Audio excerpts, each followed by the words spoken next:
Welcome in another showcase. Today we're gonna play a Deck of Hounds, which is a card game, of course, with a little bit of unique twist and different setup. In common days, it's really hard to make a really good card game. And most of them are just like copy and paste, more or less, of Slay of the Spire. Yet, who is to blame the every developer who wanna try do something similar on their terms? And of course, I'm playing the demo of the game. It's free aviable for you, so after video you can also check out it by yourself. So, Deck of Hounds is a game where you are a haunted house that lures people inside, and your goal is to finish them off physically or mentally.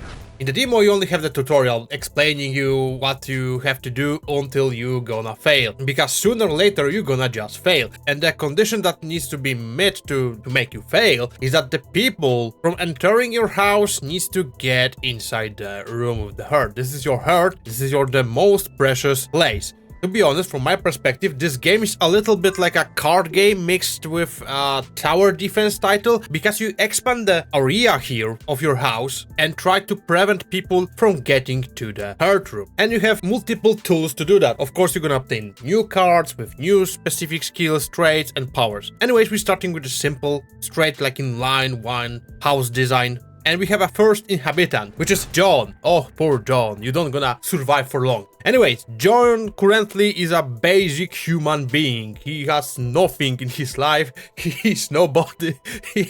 He's just a human. You have 7 health and 7 sanity. Because as again, you can break them on 2 ways, both in sanity and physicality. And your goal is to finish them off to gain essence, to expand the building. And the best option is to finish them physically, as you're gonna gain more essence, because for making them fall to the ground, let's say, safely, you're gonna get 40 essence, where if you're gonna break them mentally and turn them into pure essence, you're gonna get only 20. So we're gonna use our cards to just finish off dude. Even if you don't battle with enemies, or they don't battle with you, it still seems like to be in kind of battle, because if you're gonna end the turn, they are going to another room. This type of human beings aims mindlessly. They're just roaming from room to room, and depends on your chances, they can just go straight to your head room or not. If the house will be bigger, there will be a bigger chance for them to just wander off on random rooms. Yet there is also a specific unit that comes straight from the first door to your head room, but it will be later. Now, John, dear John, you have 3 health left. Let's say, gonna get rid of you. We can also increase tension. Attention indicates how any of your sanity attacks impacts them. In this case, John has tension 2, so this is a 2 multiplier for drain 2, so we're gonna have like a 4 damage. It's simple as that, nothing else. And now, John, say goodbye. And we get 40 essence. And of course, after each stage, you're gonna get option to get new card. And these cards also have some kind of conditions you need to meet. For example, you only place this card in the room where there is somebody else. Or you can use this card only when in a room there is one single person. There are also other requirements that has to be met with other cards, and that makes everything a little bit more tricky. But currently we are in the building phase. We have provided 3 rooms, and now we are able to expand the place. Of course, some rooms are normal, some rooms are special, like for example Bell Tower, which spawns a witch that roams the house and increase tension when you're gonna meet a human. Unfortunately, we can't set up it here, yet we can later obtain a card that allows us to move this room out of the way. Go like this.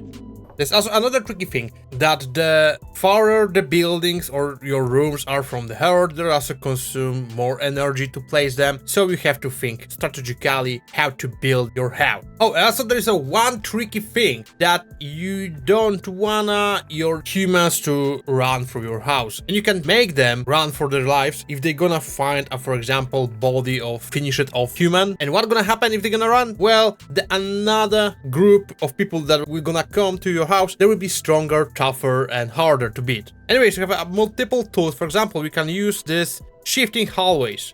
For example, of this person on Asami to move her here. And in any case, we're gonna finish, for example, this person. This don't gonna impact this character. And she's with the room with the ghost. So Asami, when she has high attention, we can use this to finish her off, which gonna consumes. Oh no, it shouldn't get rid of her, but we can try. Now we are in perfect situation, because Asami Asami isn't able to reach Travis quickly. So, poor Travis. Ho ho ho. Goodbye, my friend. And Miss Asami, we gotta get rid of you. Yes, yes, wander off, yes. Oh, so you have a bunch of cards that you can add to your deck. Overpowering Dread drains 5 insanity. So if the tension is increased, it's gonna do a lot of damage. And I'm gonna go with this. So after normal gameplay, you sustain some kind of energy, and now you're able to buy new cards for your house. Other type of cards, like for example, special cards like this altar room that can be used to improve one of your rooms. Like also additional cards that impacts your buildings in other ways, like you can remove buildings or you can move room to any other place. But we don't do that. We can move this room or like entrance here. Humans also can have a trait, and William currently have a tough trait. Cannot take more than 4 damage at once. Isn't a big problem for us. Yet we also have information that another human in the next turn will gonna appear in this area. Yet Mr. William, see you later, alligator, and Mrs. Mitsuko, he gonna get rid of you. Where's she gonna go? Where's she gonna go? Here, closer to her, which is not good. No! She went to the room! So the normal human, when they go inside her room, they gain panic trait. Panic trait means that they have to run from this place and wanna be here. And you don't wanna let them escape, because they're gonna alarm other people, and that's gonna make your other encounters much harder. So Mitsuko, you need to die. If you combine rooms of the same type, they can be expanded. Oh, we got Stone Mason. And Stone Masons are the person who knew where is the heart of your house. So they're gonna go straight from beginning to till the end. So you need to finish them off as fast as possible. Because they have another problematic trait. They gonna stay in the heart room and perform ritual, which gonna deals a damage to your heart over time with each another turn. You can't let these people survive. You need to understand.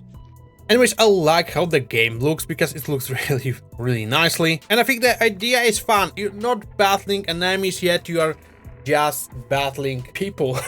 That also your enemies, but well, in different terms. Because in Soul Core, in the roguelike deck building games, you don't have too much option to change or do something completely different. Some rules are just standardized and they have to be to make the deck building game a deck building game. Yet, I think this title can be somewhat promising or at least interesting for a couple of hours or more if you like this content. So you're buying a super evil haunted house. After seeing this glimpse of how the full game will be, you fully sure that there will be more traps, more ghosts, more machines straight from hell, and you can pet a card.